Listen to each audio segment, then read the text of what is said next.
Alhamdulillah, salatan wa salaman ala Rasulillah Muhammad ibn Abdillah wa ala alihi wa ashabihi wa man wala. La haula wa la quwwata illa billah, amma ba'd.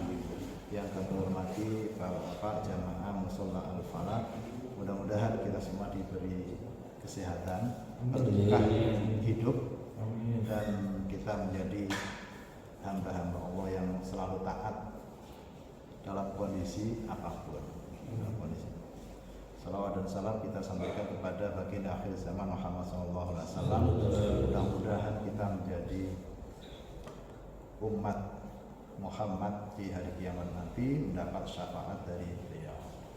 Bapak yang kami hormati, sebelum kita membahas atau mengkaji makalah-makalah yang ada dalam Nashaikhul Ibad, kita membaca surah Al-Fatihah terlebih dahulu.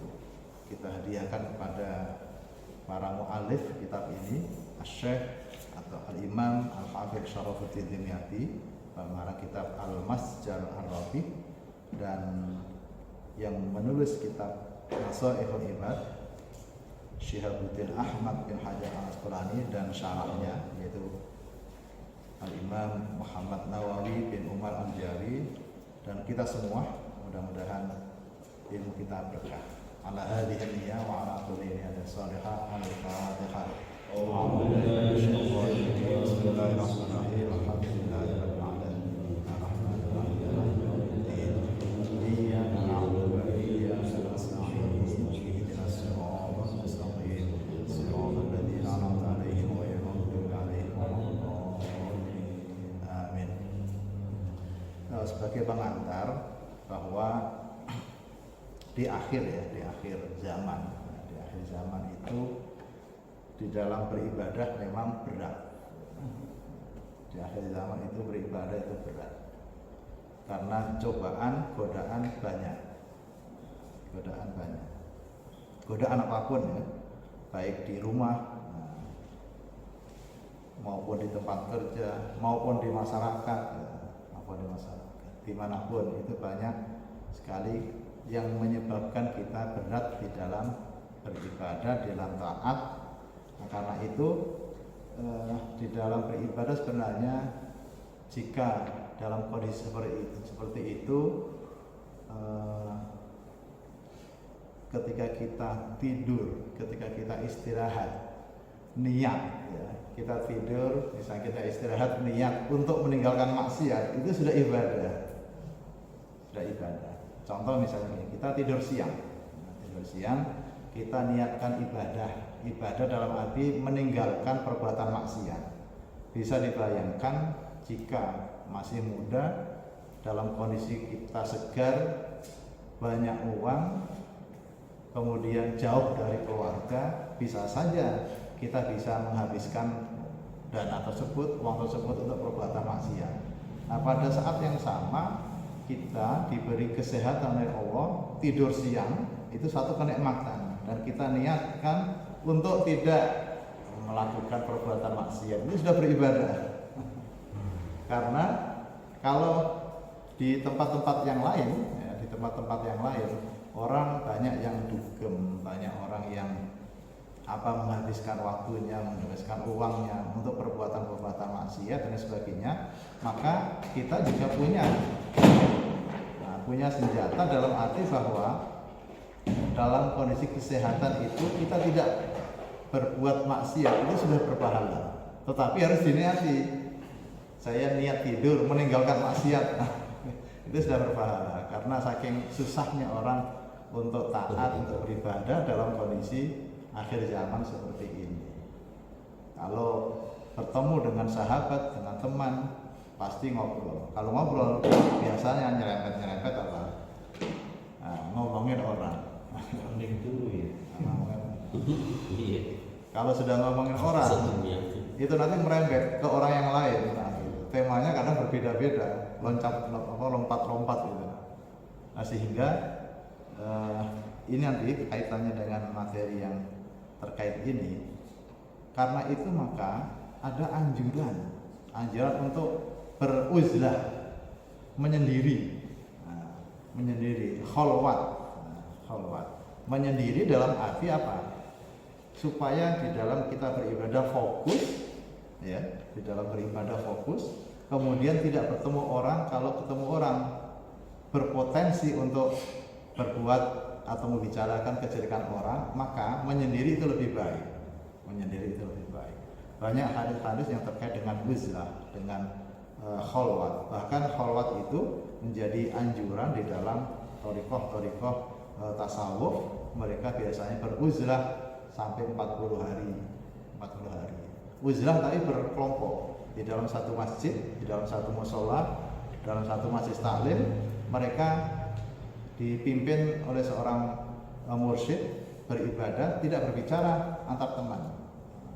Ada sampai beruzlah dari keluarganya sampai 40 hari di satu tempat.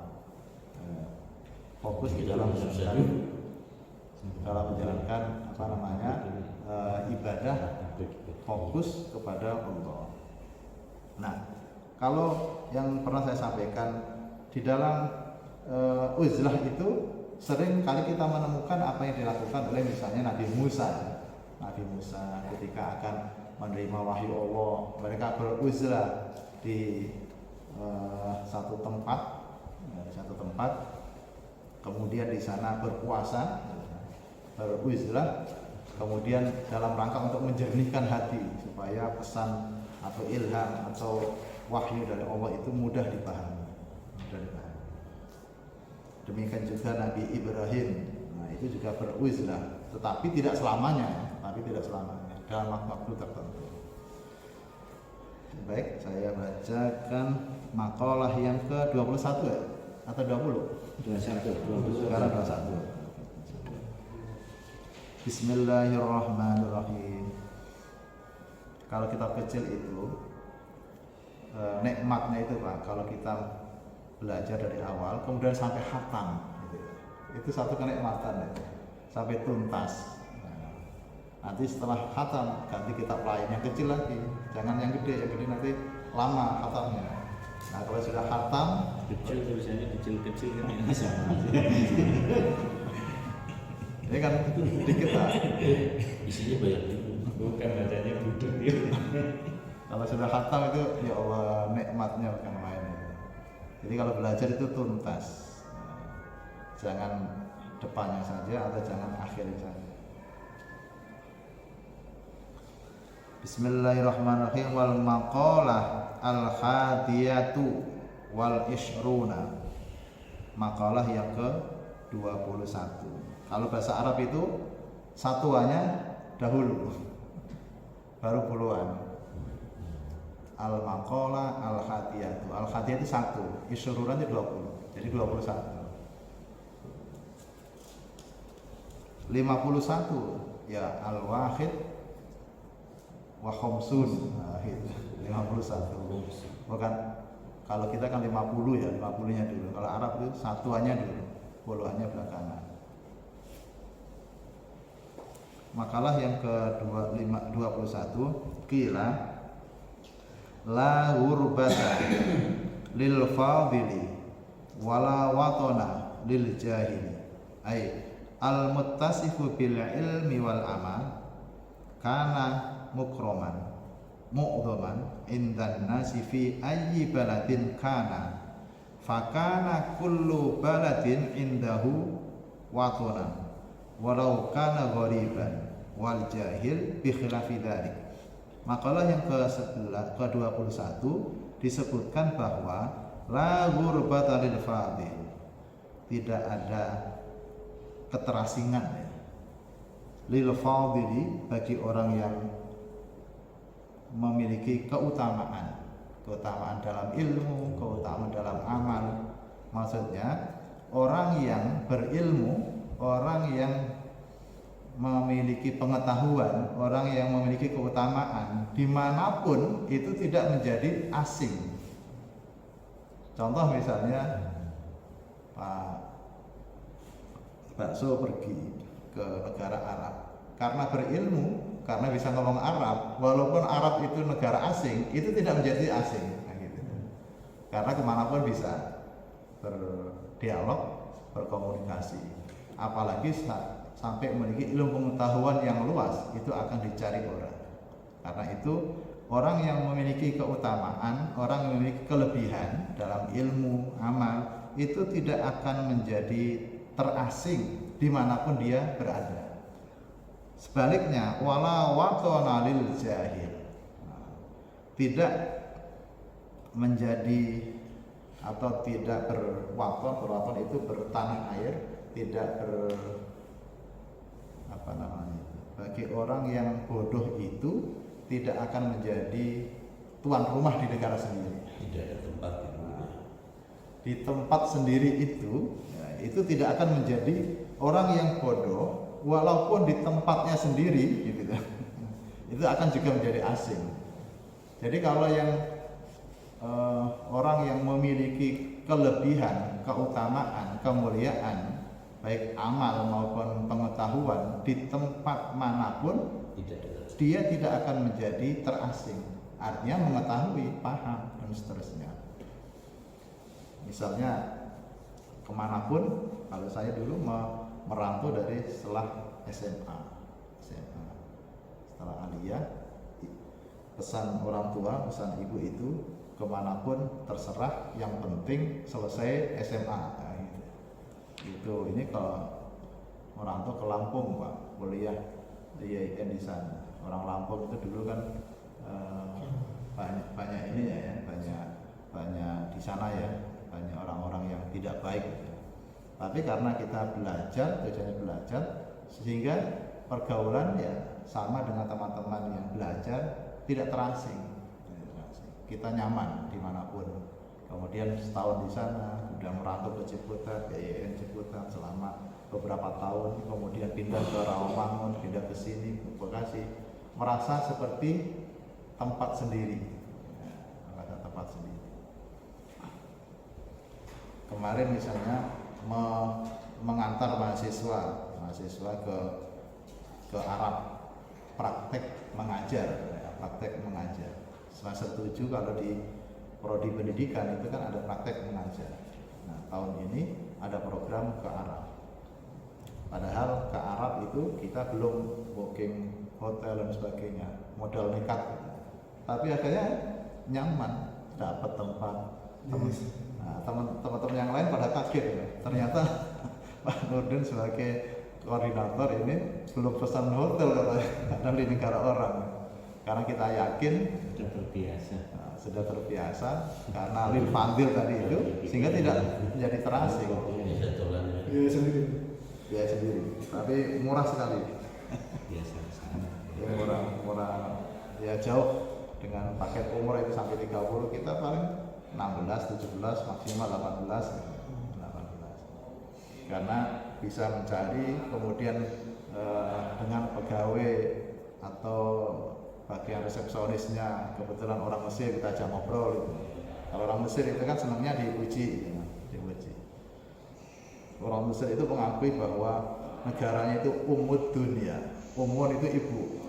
Mesir itu terkenal dengan ummud dunia, ibunya dunia.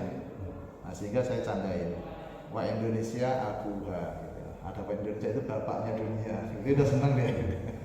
Akhirnya akrab. Saking akrabnya akhirnya harganya didiskon. Nah, itu karena tadi la gurbata lil fadil wala watona lil jahil. Kalau orang bodoh walaupun di tanahnya sendiri ya seperti orang lain, terasing. Nah, ini penjelasannya, al muttasifu bil ilmi wal amal, orang yang tersifati bahwa dia memiliki ilmu sekaligus amal, maka dia akan dimuliakan, dihormati di kalangan manusia, dimanapun negara yang ia singgahi. Karena itu dulu Imam Syafi'i kalau mencari ilmu, bukan hanya Imam Syafi'i ya, para ulama-ulama dahulu itu senangnya berkelana mencari ilmu dari satu negara ke negara lain. Demikian juga ulama-ulama kita dahulu dari satu negara ke negara lain, sehingga ada yang namanya jaringan ulama. Jaringan ulama antara negara satu dengan negara lain itu ada ada ketersinggungannya, ada hubungannya. Suatu saat saya pernah ke Singapura, di masjid di tengah kota, masjid di tengah kota. Tapi di samping masjid itu ada tempat agak naik. Nah di atasnya itu ada makam Habib, seorang Habib di tengah kota. Karena proyek jalan tol, atau kalau sekarang ini jalan apa namanya ini, pokoknya jalan tol itu. Nah itu ternyata jalan tolnya itu tidak lurus. Kalau lurus kena masjid itu atau makomnya itu. Kebijakan pemerintah dibelokkan. Nah, informasi yang berkembang saat itu banyak tukang-tukang yang meninggal karena akan menggusur itu. Akhirnya pemerintah ngalah tolnya agak belok gitu. Jadi sekarang itu perkampungan di situ sudah hilang, tinggal masjid sama makam Habib tadi itu. Habib siapa itu? Nah itu ketika naik ke atas membaca buku untuk berdoa di sana itu, nah silsilahnya hubungan Habib yang ada di situ dengan Indonesia, dengan Malaysia, dengan Singapura itu ada semua. Bahkan di Bogor juga disebutkan itu Habib siapa, di Bogor Habib siapa, di Kuitang gitu. Sehingga antara Indonesia, Malaysia, Singapura, mungkin Brunei atau Thailand bagian selatan itu ada namanya jaringan ulama. Jaringan ulama. Berguru dengan Habib ini, berguru dengan Habib ini disebutkan bukan hanya nama tapi juga tempat dan negara.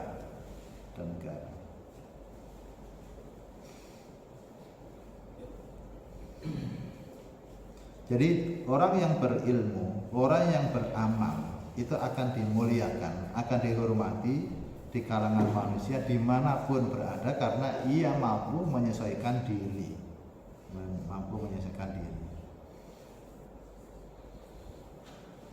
Fakana kullu baladin indahu waqonan, maka semua negara yang dia injak, yang ia datangi itu akan menjadi tanah airnya, Walaupun dia itu seorang asing, orang yang asing, pendatang. Ketika pendatang mampu menyelesaikan diri, itu akan menjadi penghuni. Nah, berbeda dengan orang yang bodoh, walaupun di negaranya sendiri, walaupun di kampungnya sendiri, dia akan terasing. Nah, kita bisa melihat ya, teman-teman kita, warga kita, tetangga-tetangga kita yang sudah lama di sini karena tidak mampu berkomunikasi, tidak mampu bertetangga dengan baik, akhirnya kan terasing. Orang sudah lama di sini tapi dengan tetangga nggak kenal, nggak kenal. Tiba-tiba ternyata orang itu tetangga kita, karena saking sibuknya dengan dunianya sendiri, tidak bertetangga. Kalau dia muslim tidak pernah ke musola, tidak pernah jamaah, sehingga keberadaan dia menjadi terasing.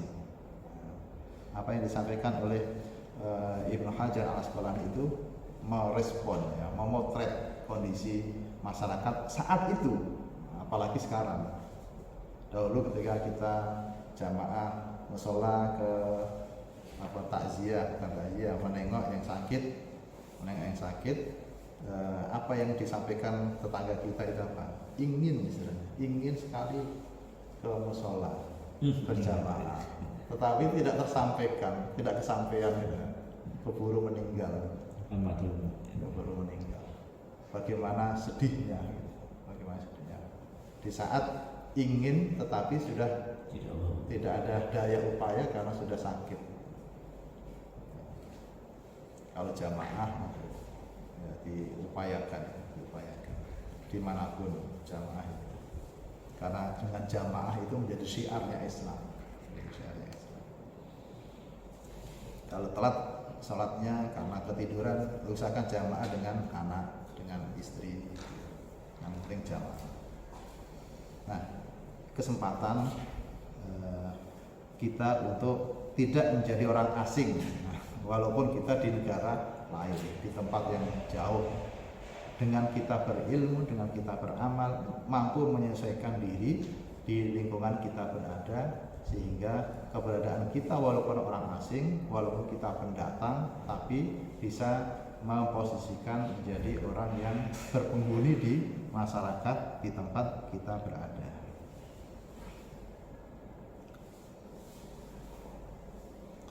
Ini makalah yang ke-11. ya ke-21. Wal maqalah ats-tsaniyatu wal isyruna, maqalah yang ke-22, qila.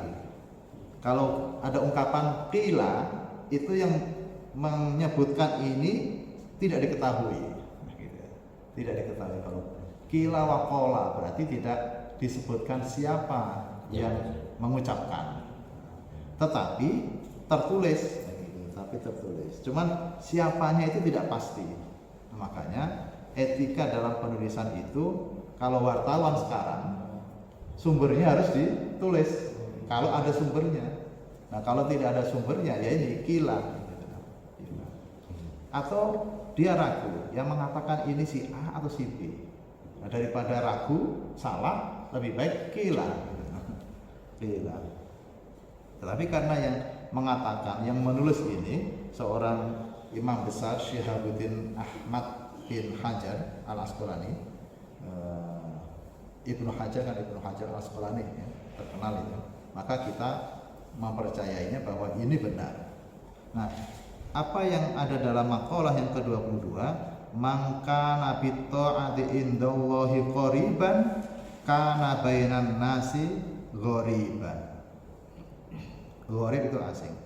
Orang yang taatnya kepada Allah itu baik, qoriban itu dekat.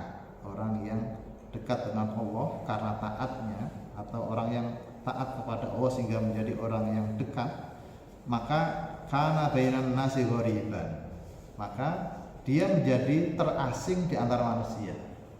Maksudnya apa?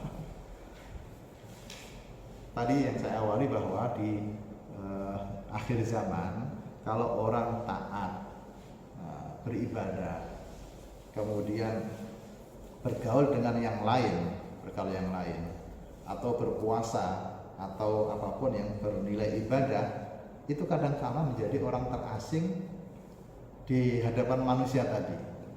Karena tadi itu, misalnya dia taat beribadah, taat kepada orang tuanya di hadapan orang-orang yang tidak bertaat. Nah, dia akan menjadi asing, hanya dia sendiri, hanya dia sendiri. Maka dalam kondisi seperti itu, di awal saya menyampaikan lebih baik jangan terpengaruh dan lebih baik menyendiri, gak apa-apa. Mau lagi bercengkramah misalnya, ada azan, kemudian kita sholat, yang lain belum tentu ikut. Nah, itu akhirnya apa? Kita taat sendiri. Nah, kita menjadi orang yang asing di hadapan mereka karena mereka menikmati kehidupannya, kehidupan yang tidak taat kepada Allah. Kalau kita di musola mungkin semuanya taat. Nah, coba kalau misalnya satu saat punya uang jalan-jalan, tidak jauh-jauh ke Jogja misalnya, atau ke Bali. Kalau keluar negeri otomatis ya, Korea atau kemana. Nah, dalam kondisi seperti itu, dunia zaman akhir, orang berlalu lalang ketika ada azan dan seterusnya, mereka dengan asiknya menikmati kehidupannya. Di saat kita menjalankan perintah agama kita dengan taat, maka hanya kita sendiri atau jarang sekali, di jalan-jalan, tempat-tempat keramaian, di sana ada masjid, yang jamaah di masjid dengan yang tidak itu kan banyak yang tidak. Ketika jamaah sendiri pakai sarung misalnya, seolah-olah kita menjadi orang asing, jadi orang asing. Ada praktisnya. Kalau mau mengikuti mereka berarti kita tidak menjadi asing, akhirnya sama dengan mereka. Tidak tahu. Contoh, ketika naik kereta, kalau saya biasanya kalau ke Wates itu dari sini itu sebelum maghrib jam 6 kurang 1 menit, jam 5.59 kalau kereta Singasari. Berarti kan ya, pasti penumpang itu belum pada sholat kan. Nah, terus kemudian sampai di Wates, apalagi sampai di Jogja itu sekitar jam 1:30. Nah, ketika turun itu nggak ada yang sholat ya. atau ada tapi sedikit. Artinya maghrib isya kalau dia turun di sana berarti kan jamaah takhir. Sholat maghrib sama isya digabung dan qashar dipendekkan. Nah, begitu turun tidak ada yang sholat atau sedikit. Ketika kita sholat di musola akhirnya menjadi orang asing karena sendirian atau ada satu dua gitu. Padahal yang turun begitu banyak. Nah itu namanya ketika kita taatnya kepada Allah baik di hadapan manusia kita menjadi terasing karena orang manusia atau orang-orang lain manusia yang lain tidak taat kepada Allah. Yang mudah itu kan kalau kondisi seperti ini bareng-bareng jamaah gampang mudah. Tetapi dalam kondisi tertentu kita harus menampakkan bahwa kita itu orang taat, ya, jangan terpengaruh dengan lingkungan, jangan terpengaruh dengan lingkungan. Beberapa waktu yang lalu saya ke satu rumah yang orangnya itu kayanya bukan main, bukan hanya kaya, karena rumahnya besar, padahal bangun masjid di mana-mana. Tapi karena pergaulan yang namanya minum sudah biasa. Alasannya untuk pengobatan. Saya belajar dulu itu sedikit pun tidak ada penyakit yang bisa disembuhkan atau sembuh karena Allah memberikan penyakit itu tidak mungkin dengan obat yang dilarang. Khamr itu dilarang, tidak mungkin itu menjadi obat. Kalau benda-benda atau barang atau minuman yang memabukkan itu sedikit dan banyaknya itu sama saja haramnya. Sedikit alasannya tidak mabuk berarti tidak apa-apa. Nah, itu tidak boleh. Karena bisa menyembuhkan penyakitnya karena dia kedinginan misalnya itu. Akan menjadi sembuh ketika minum itu. Sehingga karena lingkungannya tadi itu, karena orang-orang berduit minum-minum ya sudah menjadi kebiasaan, sudah menjadi gaya hidup. Di saat seperti itu harus menampakkan bahwa kita itu jangan terpengaruh, walaupun nanti akan dikatakan sebagai orang asing tadi itu, orang asing, nggak apa-apa. Nah ini perjuangan yang berat di zaman akhir.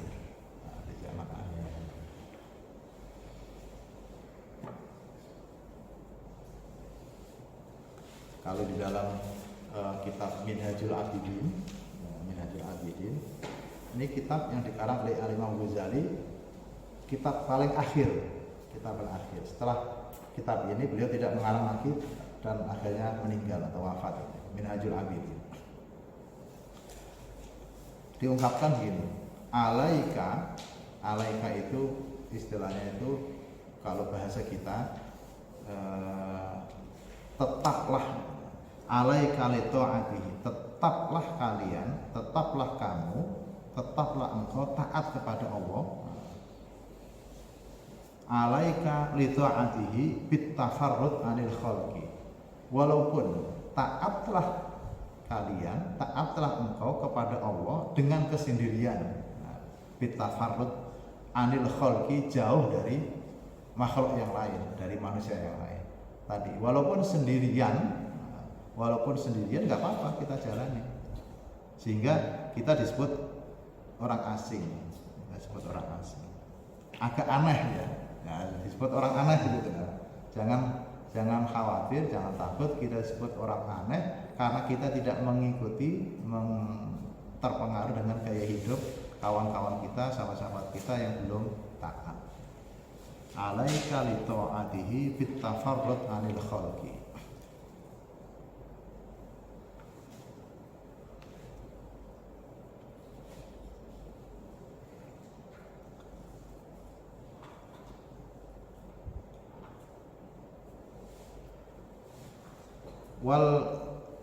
Wal maqalah, tadi maqalah yang ke-22. Nah, penjelasannya gini. Ay man ista'nasa bi istighali ta'atillahi ta'ala sara mustawkhishan anin nasi. Orang yang nyaman, nyaman Istighol ta'atillah. Istighol itu kalau bahasa Jawanya ketungkul ya. Bahasa Jawa ketungkul itu apa? Sibuk ya. Nah, ketungkul itu sibuk. Kalau bahasa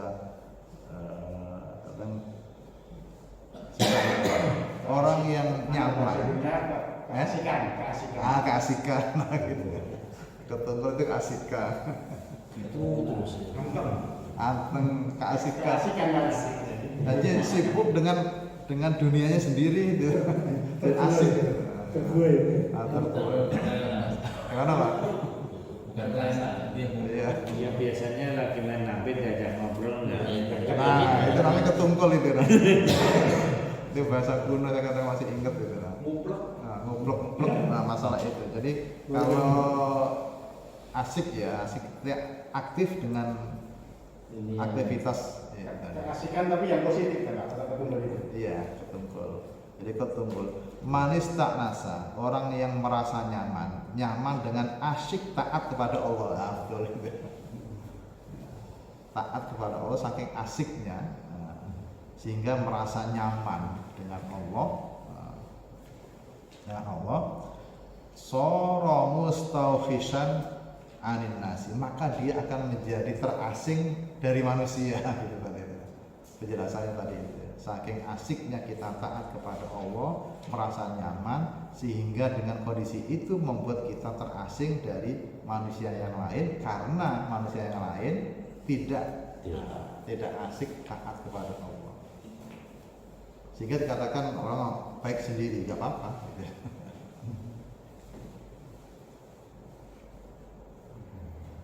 Ini kitab ini gimana dulu buatnya gitu ya, bisa menghayal bisa menulis dengan, padahal ini kan terjadi pada masa lampau ya, seolah-olah kitab ini memotret kondisi zaman sekarang.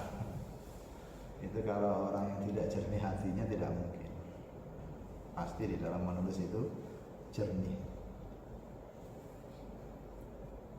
Karena itu para ulama dulu ketika mau menulis biasanya itu apa? Wudhu terlebih dahulu, sholat 2 rakaat, terus pakai pakaian kebesaran, pakai minyak wangi baru nulis. Nah itu yang dijalankan oleh gurunya Habib Lutfi dari Purwokerto, itu ada namanya ulama terkenal. Bukan hanya ketika belajar, bukan hanya ketika makan pun, ketika makan itu harus pakaiannya rapi, karena kita berhadapan dengan makhluk yang namanya nasi. Jadi menjadi waliyun min auliya'illahi ta'ala karena menghargai nasi, karena makhluk Allah ketika makan itu sampai pakaian itu rapi, karena dia berhadapan dengan makhluk Allah.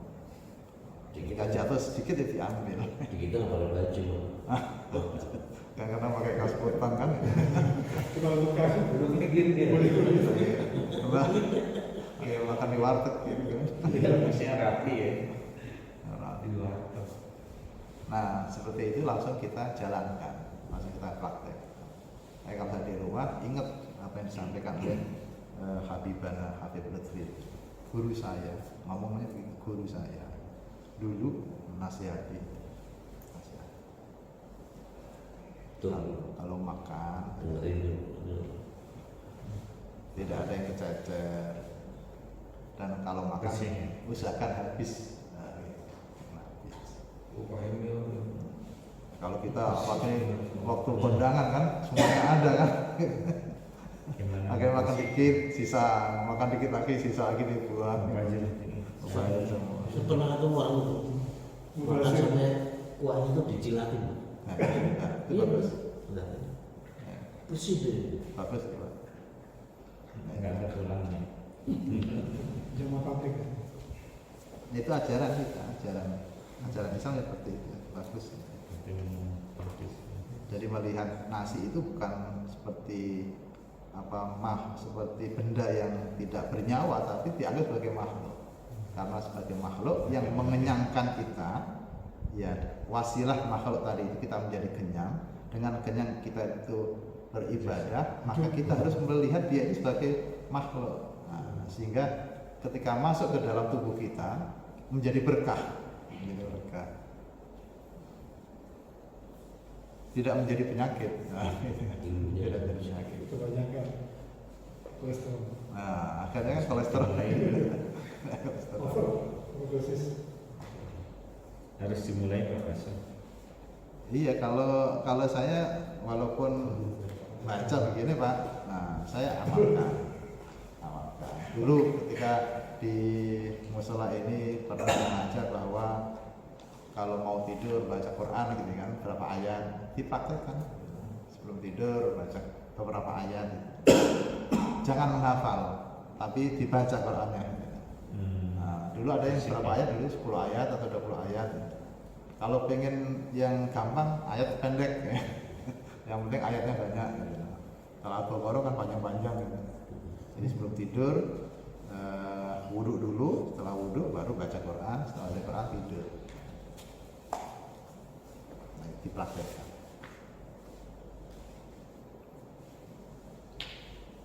Kalau tidak dipraktekkan lupa nanti. Jadi sehingga menjadi kebiasaan enak gitu. Tapi itu wajib wudhu tadi. Hah? Wajib wudhu ya. Diusahakan. Karena Quran. Karena Quran. Karena mau tidur pun sebaiknya wudhu dulu. Mau tidur sebaiknya wudhu. Walaupun Iya. biasa orang yang mundur. Ya kan ada pendapat yang Quran Wudhu, kalau wudhu. Quran nggak pakai wudhu ya? Iya. Jangan. Jangan gitu. Jangan harus wudhu ya. Karena itu kalamullah suci ya. Ya walaupun ada yang mengatakan seperti itu, lebih baik wudhu saja. Ngajari anak-anak ya, siap ketika mau tidur. Nah, wudhu dulu deh, nah gitu. Tapi baca Qurannya nggak usah. Wudhu, yang penting wudhu gitu aja. Dari kecil biasa. Sedikit diamalkan. Kalau sudah diamalkan itu sudah menjadi kebiasaan dan kita tidak lupa. Kalau belajar Dan tidak berat gitu ya maksudnya. gimana Pak? Tidak berat gitu. Nah, tidak berat. Ya, saya juga belajar. Nanti diamalkan.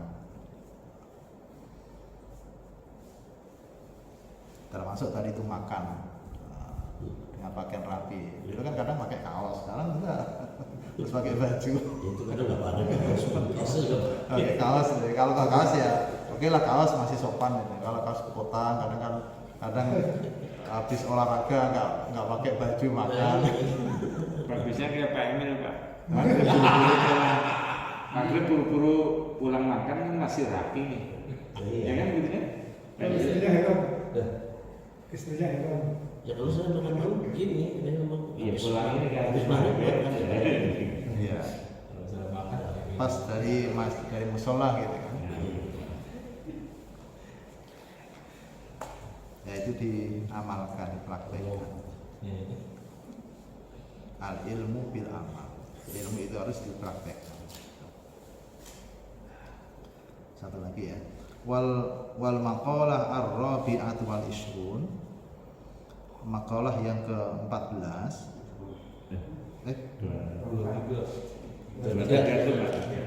Oh, iya. Wal maqalah as-salisatu wal ishruna. Maqalah yang 23 qila. Qila lagi. Harakatut ta'ati dalilul ma'rifati kama anna harakatal jismi dalilul hayati wal makna anna ityanal abdi at-ta'ata lillahi ta'ala alamatun ala ma'rifatihi lillahi fa idza kathuratit ta'atu kathuratil ma'rifah wa idza qallat li anna dhahira mir'atul batin.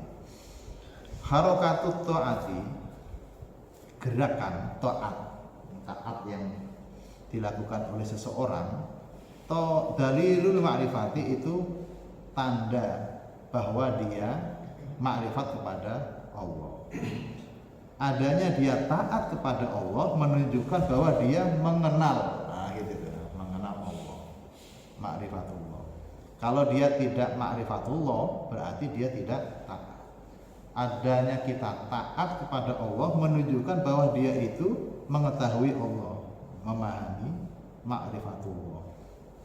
Kama anna harakatal jismi, ilustrasinya bahwa jisim kita, badan kita yang bergerak itu dalilul hayati, menunjukkan bahwa orang tersebut masih hidup. Anggota badan yang bergerak itu menunjukkan adanya kehidupan, bahwa orang yang bergerak itu pasti masih hidup. Kalau ada yang meninggal kok bergerak, nah itu bahaya.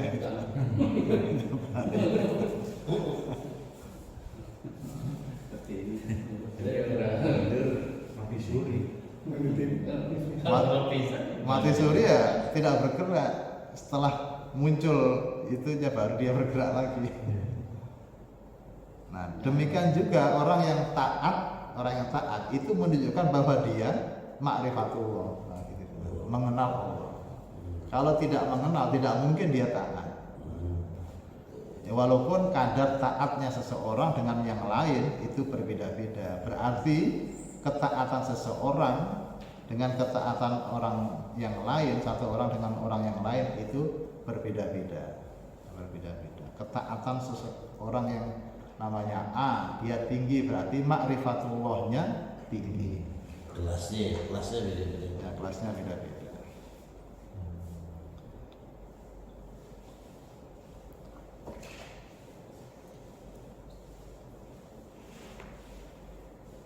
Kalau tadi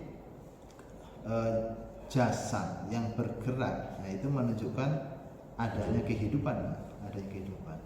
Ketika taat seseorang banyak, faida kasuratit ta'ah, ketika taat itu banyak, maka kasuratil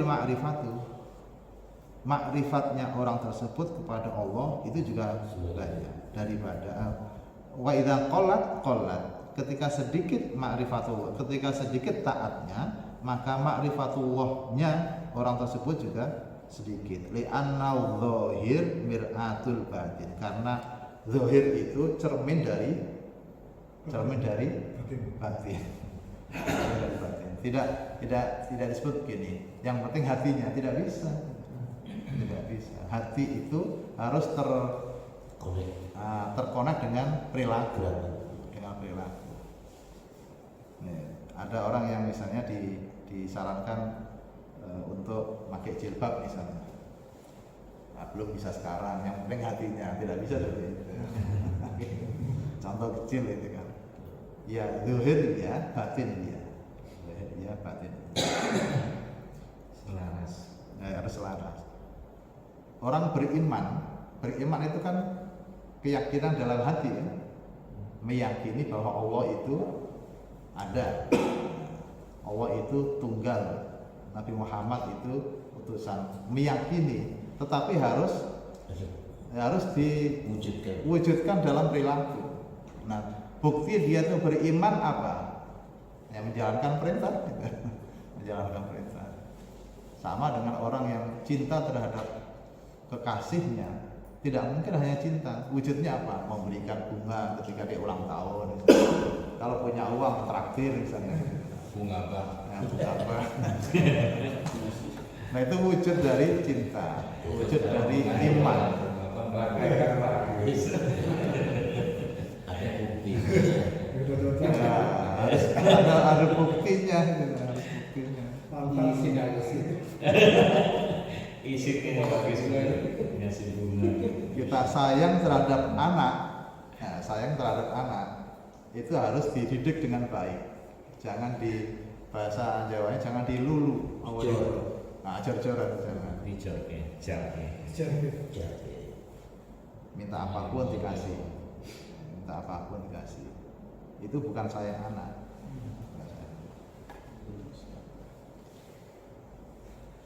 Itu kan ada cerita itu ya, cerita anak yang ketika kecil diumbar, ketika salah ketika dia ngambil punya temannya juga dibiarkan. Nah, dibiarkan.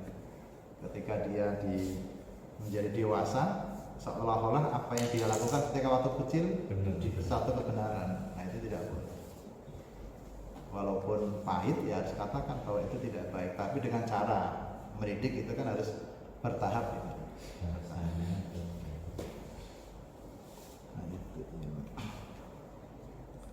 Ini sudah selesai di makalah yang ke-33. Nah, supaya ada berkahnya kita baca yang terkait dengan ini ya, 1 atau 2 hadis.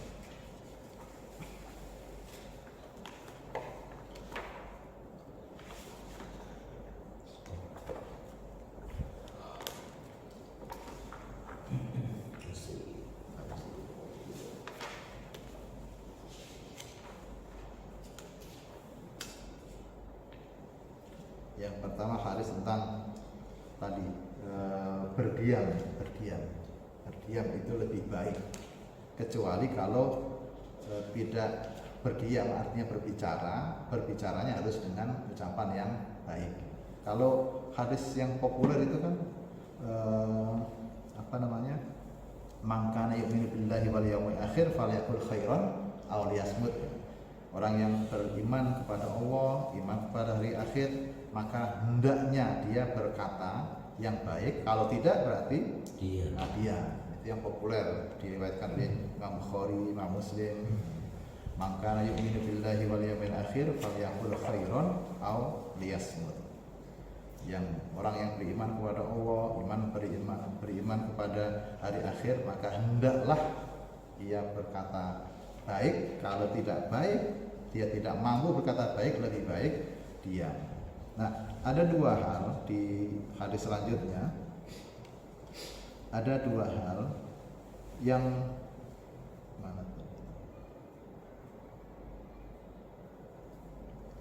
sangat dianjurkan.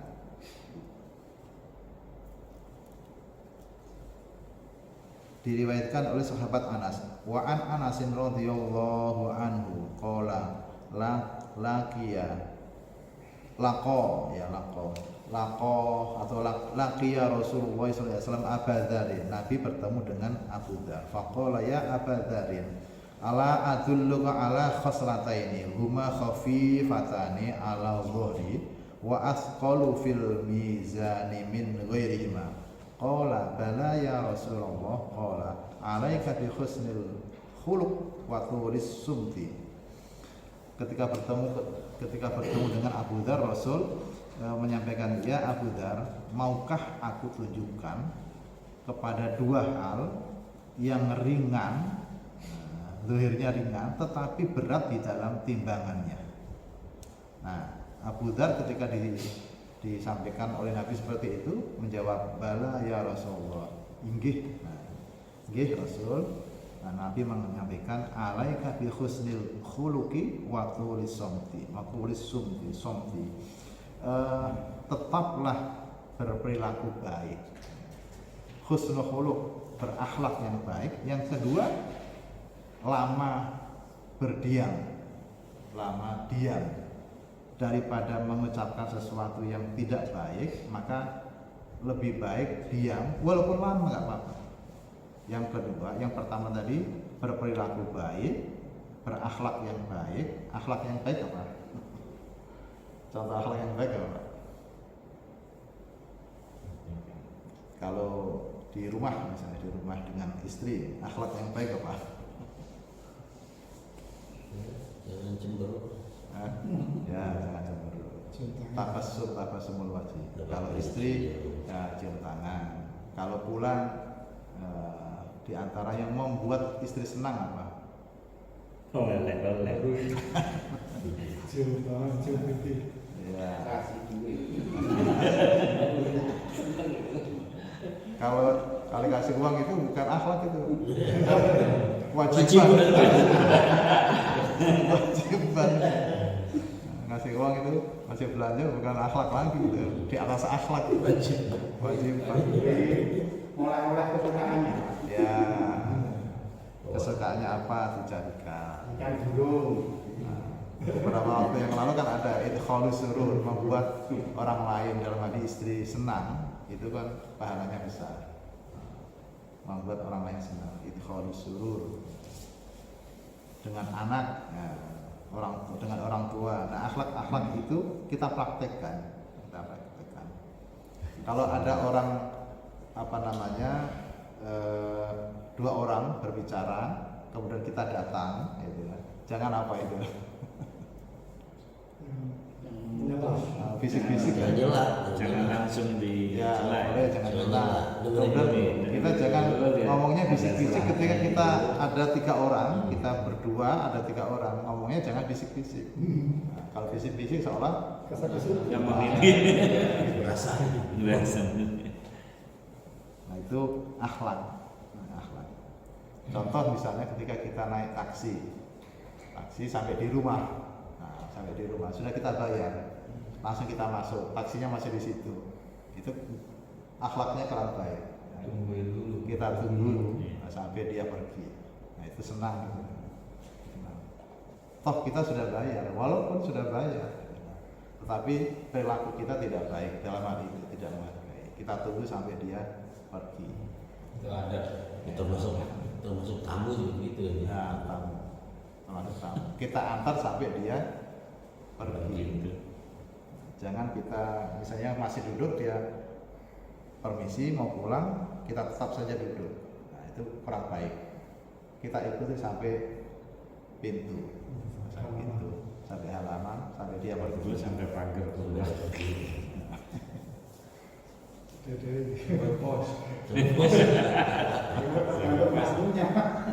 Lebih. Bos. Itu ada akhlak itu. Kadang-kadang kita tunggu dia ada di dalam mobil ngobrol. Nah, itu lain tuh. Itu boleh. Berarti tamunya nggak beradab. Lain gitu, lain daripada yang lain. Anak misalnya pulang sekolah, sebelum masuk pintu kita sudah buka pintu. Itu senangnya bukan main. Kalau kita pulang, misalnya pulang, kemudian orang di rumah istri sudah buka pintu, itu senangnya bukan main. Disambut ya. Disambut. Dia menyambut itu termasuk idkhalus surur, membuat orang yang datang itu senang. Apalagi anak itu senangnya bukan main. Diperhatikan. Pulang kerja belum nyampe, akhirnya udah dibuka, senang. Senang nggak? Iya. Kalau perlu ditelepon sampai mana? Kantoran. 15 menit. Nah, kalau dibikinin Indomie sama kopi pas nih. Anak ambil. Gitu. Iya, Iya itu bagus Pak. bagus deh Pak. Ditanya kan itu. Dipersiapkan. Kalau ini macet, 1 jam. Minyak udah makan di sana, udah jajan. Minta jajan apa gitu. Baik, ini 2 hadis sudah kita baca. Demikian kurang lebihnya, mohon maaf. Kita baca salawat. Nanti setelah salawat kalau ada yang ditanyakan silakan. Maulaya sholli wa sallim daiman abada ala habibika khairil khalqi kullihim ya rabbi bil mustafa balligh maqasidana waghfir lana ma madha ya wasi'al karami wal habibul ladzi yashafa'u li kulli hawlin awalimul alamin. Kurangnya mohon maaf. Assalamualaikum warahmatullahi wabarakatuh. Waalaikumsalam warahmatullahi wabarakatuh.